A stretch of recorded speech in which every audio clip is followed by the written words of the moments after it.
பாரதிய ஜனதா கட்சியின் சார்பாக எங்களுடைய தலைவர் மரியாதைக்குரிய அண்ணன் நயினார் நாகேந்திரன் அவர்கள் தமிழகம் முழுவதும் திராவிட முன்னேற்ற கழகத்தினுடைய ஆட்சியை அகற்ற வேண்டும் என்பதற்காக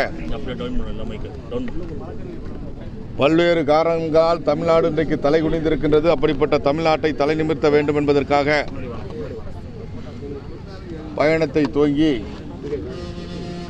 52 மாவட்டங்களிலே தங்களுடைய பயணத்தை நிறைவு செய்திருக்கின்றோம். 54வது மாவட்டமாக புதுக்கோட்டை மாவட்டம் வருகின்ற 4ஆம் தேதி மாலை 5 மணியளவில் முன்னாள் தேசிய தலைவர் மத்திய உள்துறை அமைச்சர் மரியாதைக்குரிய அமித்ஷாஜி அவர்கள் கலந்து கொள்ளக்கூடிய நிறைவு விழா மிக பிரம்மாண்டமாக ஏற்பாடு செய்யப்பட்டு கொண்டிருக்கின்றது. லட்சக்கணக்கான பொதுமக்கள் அந்த நிகழ்ச்சியில் கலந்து கொள்ள வேண்டும் என்று நாங்கள் முயற்சி எடுத்துக் கொண்டிருக்கின்றோம். நம்முடைய உள்துறை அமைச்சர் அவர்களுடைய பயணம் தமிழகத்திலே நடைபெறுகிறது என்று சொன்னாலே ஒரு மிகப்பெரிய அரசியல் எதிர்பார்ப்பு நாடு முழுவதும் பற்றிக்கொள்வது எப்போதும் வழக்கம்.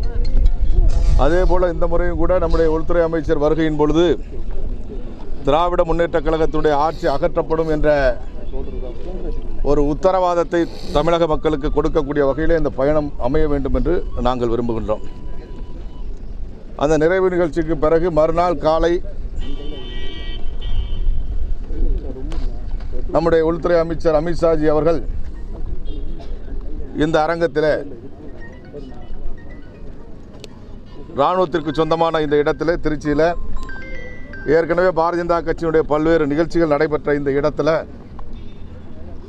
தமிழர்களுடைய பண்பாடாக கலாச்சாரமாக இருக்கக்கூடிய பொங்கல் விழாவை 2000 பொங்கல் பானைகளோடு 2000 குடும்பங்கள் கலந்து கொள்ளக்கூடிய ஒரு மிகப்பெரிய விழாவாக நடத்த வேண்டும் என்று திட்டமிட்டு அதற்கான ஏற்பாடுகளை செய்யக்கூடிய வகையில் இன்றைக்கு இந்த இடத்திலே பூமி பூஜை போட்டிருக்கின்றோம்.